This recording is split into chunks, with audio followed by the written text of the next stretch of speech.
बिस्मिल्लाहिर्रहमानिर्रहीम। अस्सलाम वालेकुम नाज़रीन, आप यूट्यूब चैनल देख रहे हैं, मैं इमरान खान हूँ। नाज़रीन, सुहेल अफरीदी की जो तकरीर है उसके ऊपर बड़ा सख्त रद्द-ए-अमल आना शुरू हो गया है और यानी जो उन्होंने बयान दिया उसके अंदर जो बातें उन्होंने की उसके ऊपर इस वक्त मुख्तलिफ ऐसे सहाफ़ी जिनके एस्टेब्लिशमेंट के साथ ताल्लुकात हैं या वो वहाँ से लाइन ले लेते हैं, वो धमकिया में रवैया इख्तियार कर रहे हैं। कुछ जो हुकूमती लोग हैं वो उसके ऊपर जो है वो ज़मीन आसमान के कलाबे मिला रहे हैं कि अब ये हो जाएगा, वो हो जाएगा, या पीटीआई के लिए, इमरान खान के लिए बड़ी मुश्किलात पैदा हो जाएंगी। देखिए, सुहेल अफरीदी ने कहा क्या, पहले उस पर आप गौर कर लें। सुहेल अफरीदी वज़ीर आला के लिए जब इमरान खान साहब ने उनको नामज़द किया तो उनकी ज़ात के ऊपर बार बार कीचड़ उछाला गया। उन्हें कहा गया कि वो दहशतगर्दों का साथी है, फिर कहा गया कि ये स्मगलर है, फिर कहा गया कि अनपढ़ जाहिल है, फिर तालीम याफ्ता नहीं है, इसकी अहलियत नहीं है, फिर ये एंटी पाकिस्तान है। तो इस किस्म की बहुत सारी चीज़ों के तमगे सुहेल अफरीदी को लगाए गए उस वक्त।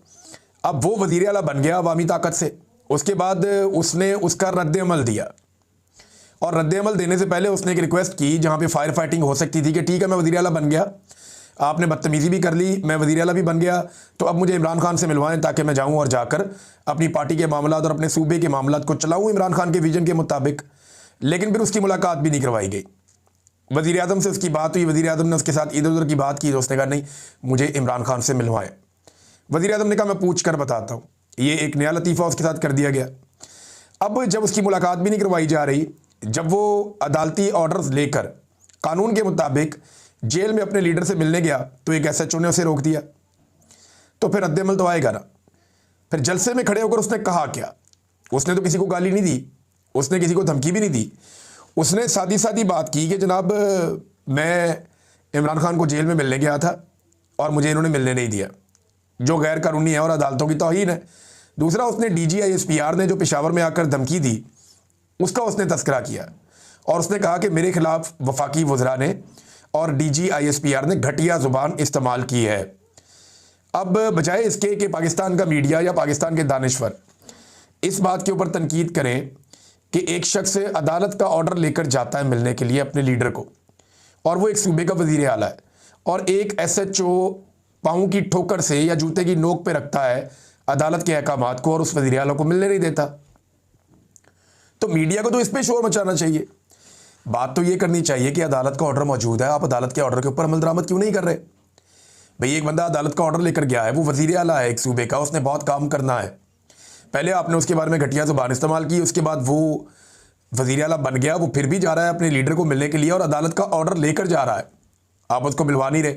इसके ऊपर तो कोई नहीं बोला, किसी ने इसके ऊपर एक लफ्ज़ नहीं बोला, किसी को इसके ऊपर गुस्सा नहीं आया कि भाई एक वज़ीर आला की आप तौहीन कर रहे हैं इतने बड़े ओहदे की, दूसरा आप अदालत की तौहीन कर रहे हैं और लगातार कर रहे हैं।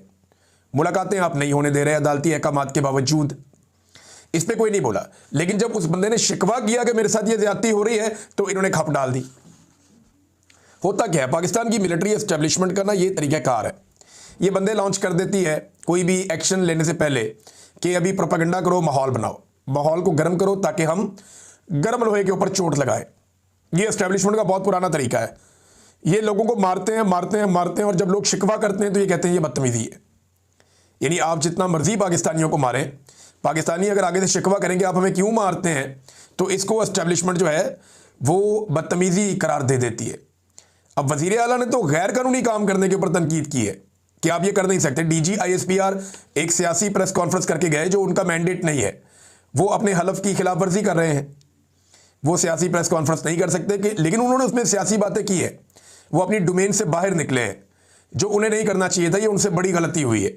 अब उसका रद्द-ए-अमल तो आएगा, तो उसका जब रद्द-ए-अमल आया और वो भी सिर्फ शिकवे की सूरत में आया, कोई गालम गलोच नहीं हुई, लेकिन गालम गलोच ब्रिगेड जो है वो लॉन्च की गई CM अफरीदी के खिलाफ।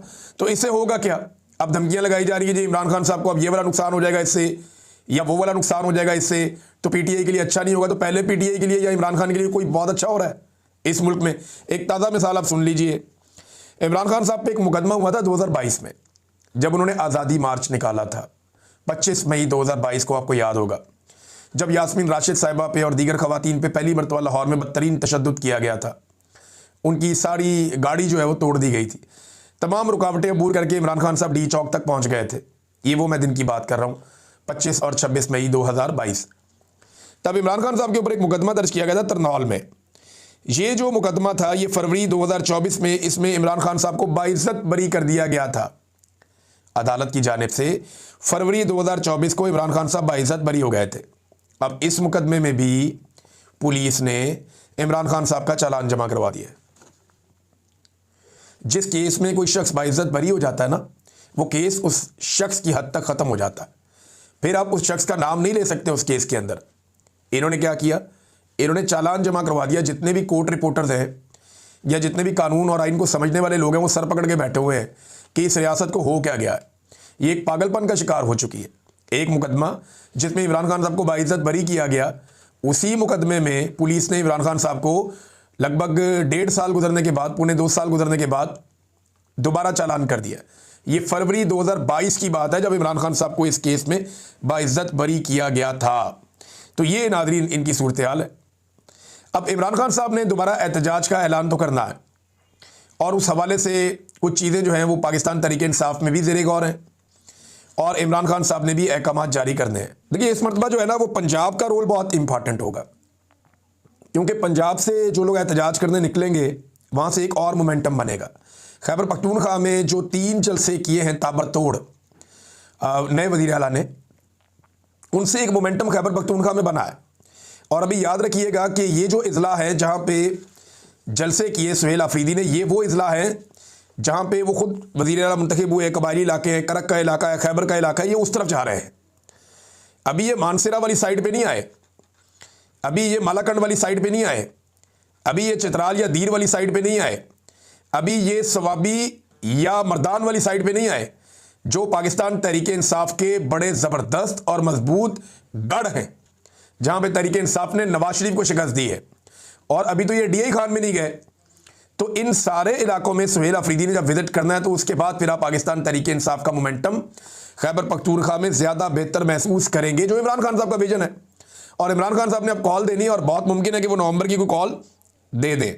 तो नवंबर के मुमकिन एहतजाज की सूरत में इस वक्त किया यह जा रहा है कि पंजाब में लिस्टें तैयार की जा रही हैं और रिपोर्ट्स बनाई जा रही हैं अरकान की कारकर्दगी के हवाले से, यानी जो अरकान असम्बली हैं या जो टिकट होल्डर्स हैं या ओहदेदारान जो हैं पाकिस्तान तहरीक इंसाफ के, उन सब की रिपोर्टें बनाई जा रही हैं ताकि इमरान खान साहब से शेयर की जाएँ और इमरान खान साहब को बताया जाए कि जनाब ये जो एहतजाज होने जा रहा है नवंबर में, इस हवाले से कौन मुअस्सर हो सकता है और कौन नहीं हो सकता। और जिन लोगों ने काम नहीं किया फिर अगली दफ़ा उनको पाकिस्तान तहरीक इंसाफ जो है प्रायोरिटी नहीं देगी टिकटों के या दीगर मामलात में।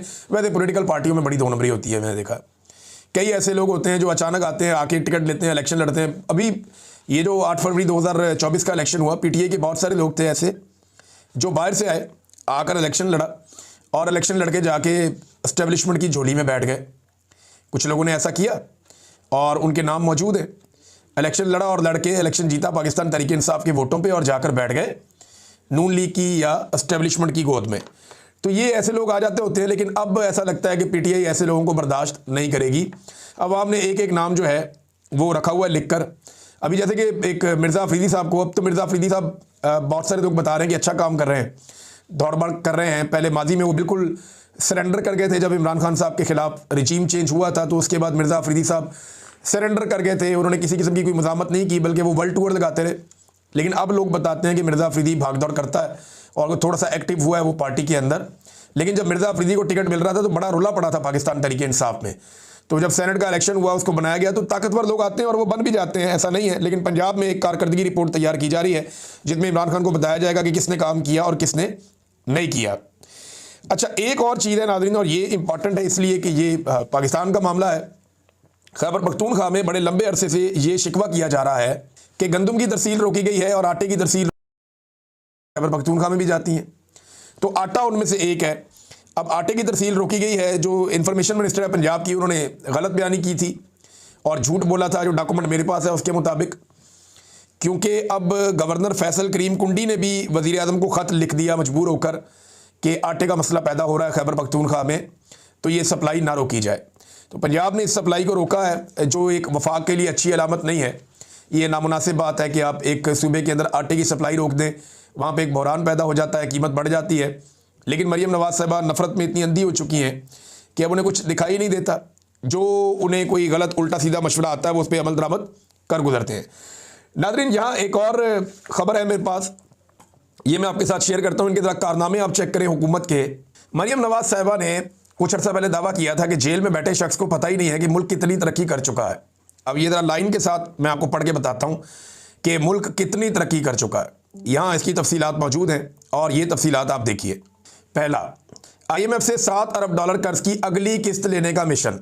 लास्ट टाइम क्या कहा था इन सब ने कि हम आखिरी मरतबा IMF से कर्जा ले रहे हैं। ये 2022 में जब इक़्तिदार में है तब भी इन्होंने ये कहा, 23 में इन्होंने फिर ये कहा, 24 में इन्होंने फिर ये कहा, अब 25 में ये एक नए मुआहदे की तरफ जा रहे हैं कि IMF से हमने मजीद $7 अरब कर्जा लेना है। ये पाकिस्तानियों को कर्जे के नीचे दबा देंगे पूरी तरह से और पाकिस्तानियों की इज्जत नफ्स को दफन कर देंगे, पाकिस्तान की हर चीज़ को गिरवी रख देंगे। ये इसी मिशन पर आए हुए हैं इस वक्त जो पाकिस्तान की मिलिट्री एस्टेब्लिशमेंट और हुकूमत है, वो मिलकर यही कारनामा कर रहे हैं। तो IMF से मजीद पैसे लेने जा रहे हैं। ये वो तरक्की है जिसका मरियम नवाज दावा कर रही थी। फिर अगस्त 2025 में पाकिस्तान का तजारती खसारा $2,80,000 के करीब पहुंच गया है और गुर्बत की शरह 50% से तजावज़ कर गई है। सैलाब में लाखों मकान तबाह हो गए हैं। 1.5 करोड़ सैलाब मुतासरीन खुले आसमान के नीचे बेयारो मददगार पड़े, यानी अभी तक लोग अपने घरों को नहीं प्रॉपर तरीके से जा सके। 75 साल में मुल्क ने 41,000 अरब कर्जा लिया, जबकि पिछले 3 साल में 39,000 अरब कर्जा लिया। यानी 75 साल का कर्जा एक तरफ और 3 साल का कर्जा एक तरफ, 41,000 अरब एक तरफ और 39,000 अरब एक तरफ, यानी कितना थोड़ा सा 2,000 अरब का फर्क है सिर्फ। यानी 25 साल में पाकिस्तान इतना कर्जा लेता था पहले जितना अब 1 साल में लेता है। तो 75 सालों में पाकिस्तान ने जितना कर्जा लिया उतना कर्जा मौजूदा रजीम ने 3 साल के अंदर ले लिया।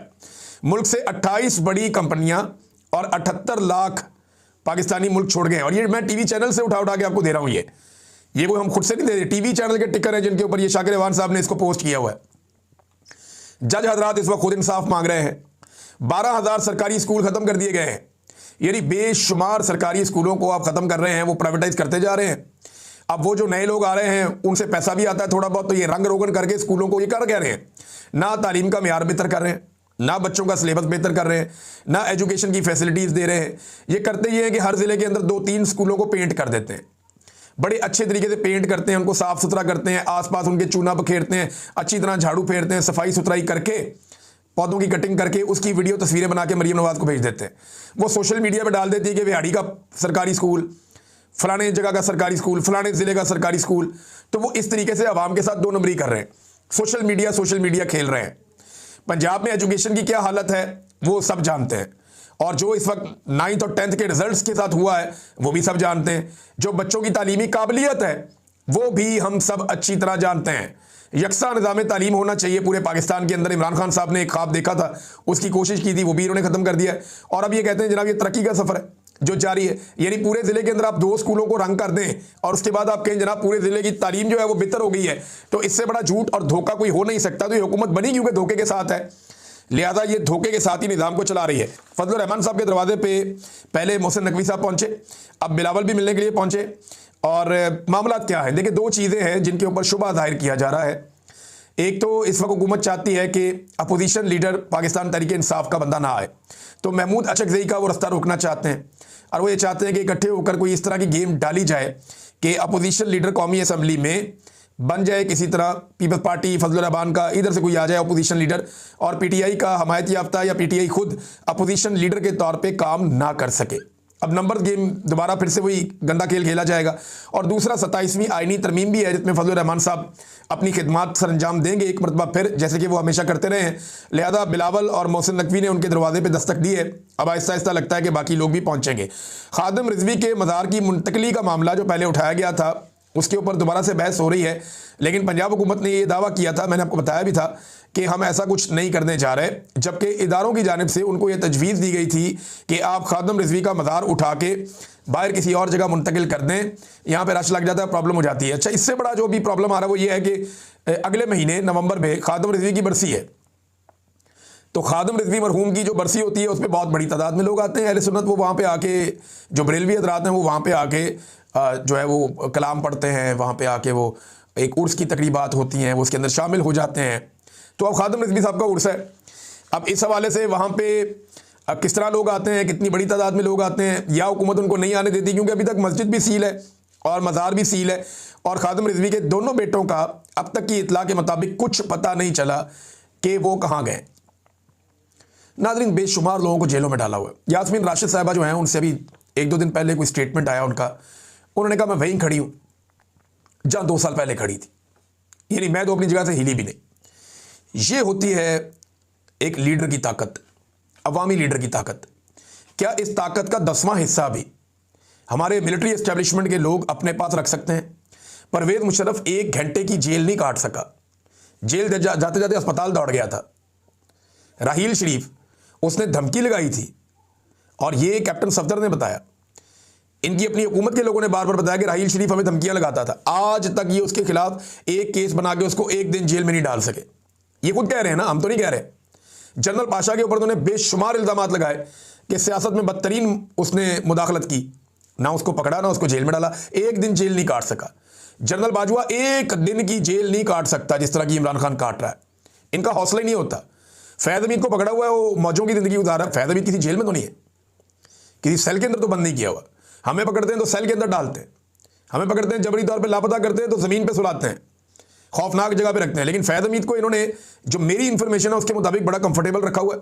फैमिली से भी मिलता है, बातें भी करता है, मुलाकातें भी करता है, बड़ा कंफर्टेबल है। रोज़ाना नए कपड़े पहनता है, खाना खाता है बेहतरीन अपनी मर्जी का पकवा के, तो उसकी तो मौजें। कैद ही होती है। देखें, मैं ये नहीं कह रहा कि वो कैद के अंदर तो कंफर्टेबल है, लेकिन वो वैसी कैद में नहीं है जैसी कैद में सिविलियंस को डाला जाता है। तो हमारे जो जनरल हजरात हैं, ये थोड़ी सी भी तकलीफ बर्दाश्त नहीं कर सकते, और सियासतदानों की इतनी औकात भी नहीं है कि इनको तकलीफ दें। यानी सियासतदानों ने तो कभी सोचा भी नहीं इस बारे में। परवेज़ मुशर्रफ से लेकर अब तक ये इल्ज़ामात लगाते हैं, तकलीफ नहीं दे पाते इन्हें, और दे भी नहीं पाएंगे जिस तरह की इनकी करतूत है। नाज़रीन, अफगानिस्तान और पाकिस्तान अभी तक किसी नतीजे पर नहीं पहुंचे जो मुज़ाकरात चल रहे हैं वहाँ पे इस्तांबुल में, और दोनों तरफ से लचक नहीं दिखाई गई कुछ चीज़ों पे। अफगानिस्तान ने जिम्मेदारी TTP के हवाले से कुछ इतलात आ रही है कि वो नहीं ले पा रहे, जबकि उनका मुतालबा है कि पाकिस्तान कोई हमारे ऊपर फ़िज़ाई हमले ना करे, या उनका मुतालबा है कि पाकिस्तान हमारी फ़िज़ाई हदूद की या सरहदों की जो एक खिलाफ वर्जी है उससे पाकिस्तान को रेज़ करे। वो कहते हैं पाकिस्तान कुछ एलिमेंट्स के खिलाफ कार्रवाई करे, पाकिस्तान कहता है कि आप TTP के खिलाफ कार्रवाई करें। तो अफगानिस्तान की जानिब से कुछ लोग कह रहे हैं कि लचक नहीं दिखाई गई, कुछ लोग कह रहे हैं कि इस वक्त शायद अमेरिका नहीं चाहता कि इसकी फटाफट सुलह हो जाए इन मामलात की, क्योंकि डोनाल्ड ट्रंप को फिर एक और जंग रुकवाने का मौका कैसे मिलेगा। देखना कितना अच्छा लगेगा दुनिया को जब तालिबान और पाकिस्तानी वज़ीर-ए-आज़म या फील्ड मार्शल एक साथ खड़े हों, डोनाल्ड ट्रंप खड़ा हो बीच में, एक तरफ तालिबान खड़े हों और एक तरफ फील्ड मार्शल और शहबाज शरीफ खड़े हों, बीच में डोनाल्ड ट्रंप खड़ा हो, और डोनाल्ड ट्रंप जो है वो ये कह रहा हो, यानी एक तरफ पाकिस्तानी कुछ लोग और एक तरफ अफगानी कुछ लोग खड़े हो, और डोनाल्ड ट्रंप बीच में खड़ा होकर कह रहा हो कि मैंने इनकी भी सुलह करा दी, और वो लोग भी वहाँ पे कहें कि अमन का नोबेल इनाम का अगर कोई हकदार है तो डोनाल्ड ट्रंप है। तो ये बड़ी मज़ेदार एक एक्टिविटी बन जाएगी दुनिया के लिए। हर जगह से इसी तरह हो रहा है। अभी मलेशिया गया, वहाँ पे जाके भी कंबोडिया और वो दीगर एक और मुल्क है, उनकी आपस में कोई चल रही थी झड़प, तो वो ख़त्म करवा के तो उसने कहा जी मैंने ये जंग भी ख़त्म करवा दी।